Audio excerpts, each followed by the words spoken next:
Well, good morning, and at least it's morning where I am. I don't know what time it is while you're watching this, but happy day to you. It is time for another episode of Hearing Him First, and if you're new to this or you've been away for a while, Hearing Him First is a collection of short videos that are designed to help you hear God first, to hear His voice the clearest and the loudest throughout your day, and do this a couple times a week just to drop a little encouragement. Maybe it can be sort of like a spiritual reset button for you whenever you choose to watch these. There is a YouTube channel that archives all of the videos. You can go to YouTube, just search for Hearing Him First. It comes right up.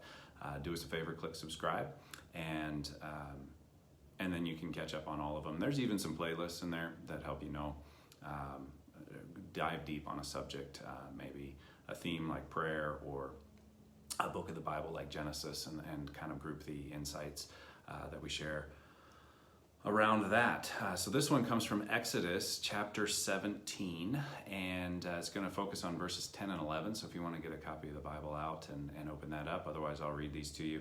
Just to kind of catch you up on the narrative here. Moses has led the people of Israel out of Egypt where they were slaves. He's led them into the desert. They've crossed the Red Sea, and they are now kind of moving about. And they come across a neighboring, or should say a local army, the Amalekites, and they look bigger, they look stronger, they look more numerous, but God promises Moses that if he will send the warriors down into the valley under the leadership of Joshua, that Moses can go up on the mountainside, and as long as he raises his hands and prays for the people, that the Israelites will win the battle. But if he drops his hands, the Israelites will lose the battle. And so maybe you've heard this story before, but Moses goes up onto the mountainside with his right-hand man, his brother Aaron, and another man named Hur. And that's kind of where we pick up the story here. So verse 10 and 11 of Exodus 17, we read these words. So Joshua fought the Amalekites as Moses had ordered, and Moses, Aaron, and Hur went to the top of the hill. As long as Moses held up his hands, the Israelites were winning. But whenever he lowered his hands, the Amalekites were winning. And so Moses raises his hands. Aaron stands on one side, and Hur stands on the other side. When Moses gets weary, because he's pretty old at this time, they stand one on each side, and they push a rock under him so that he can be seated, but one holds up one hand and one holds up the other hand, and so the Israelites are victorious. And I was thinking about this because I'm familiar with the story. I've heard it a number of times. I usually focus on the importance of having an Aaron and a Hur in your life to help you hold up your arms in leadership or in ministry or in the battles that you fight, or as you have influence over other people's lives, that we need people to come alongside us, to pick us up when we are growing weary, growing tired. But today I saw something different. I saw a relationship between Moses and Joshua as a parallel to me and my sons. And I don't know if you have children, but I bet there's people in your life that look to you for influence and look to you for leadership, perhaps in the same way that Joshua looked to Moses.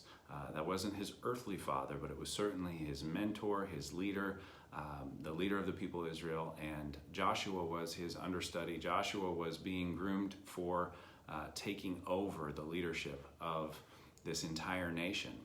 And there are some battles that Moses cannot fight for Joshua, just as there are some battles that I cannot fight for my sons. They have to fight them themselves in the valleys.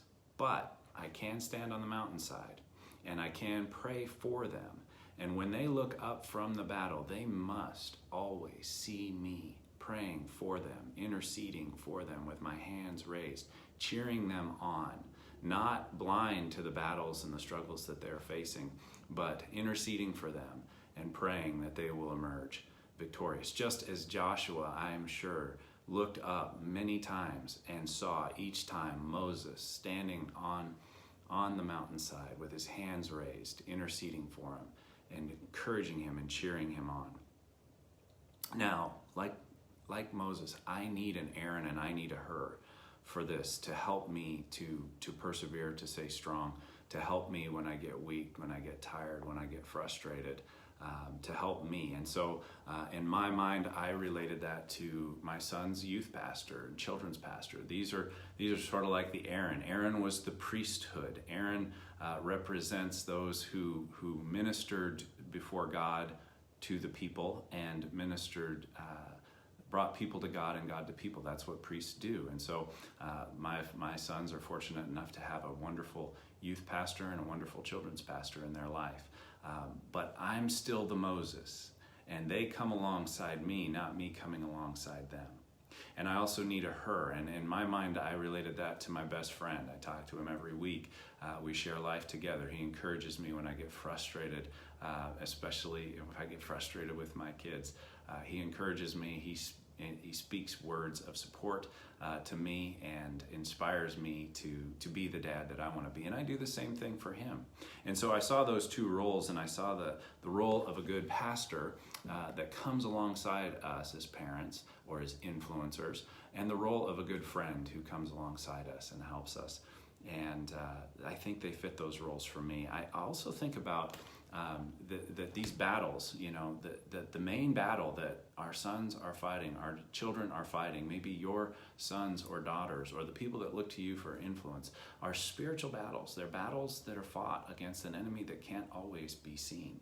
And as they fight those battles, they need to be able to count on us to pray for them, to support them. And every time they look up from that battle, they need to see us interceding on their behalf.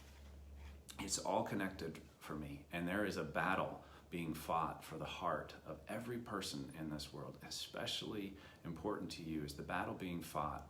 If you have children, they need to know that they don't fight that battle alone, that you are there with them.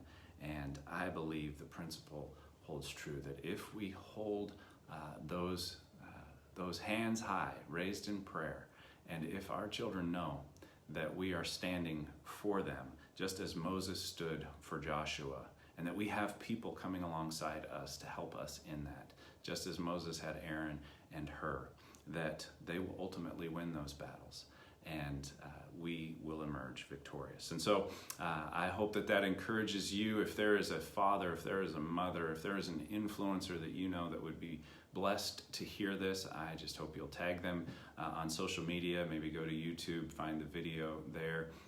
Just search Hearing Him First. It'll come right up. And this is episode 53. Share it with them. But as always, my goal and my hope is that you would hear God first, that you would hear his voice the loudest and the clearest. And so that's my prayer for you today, that we would not grow weary in the fight against our enemy, and that we would be strengthened by those we surround ourselves with. So God bless you. Have a great day, and we'll see you back here again very soon.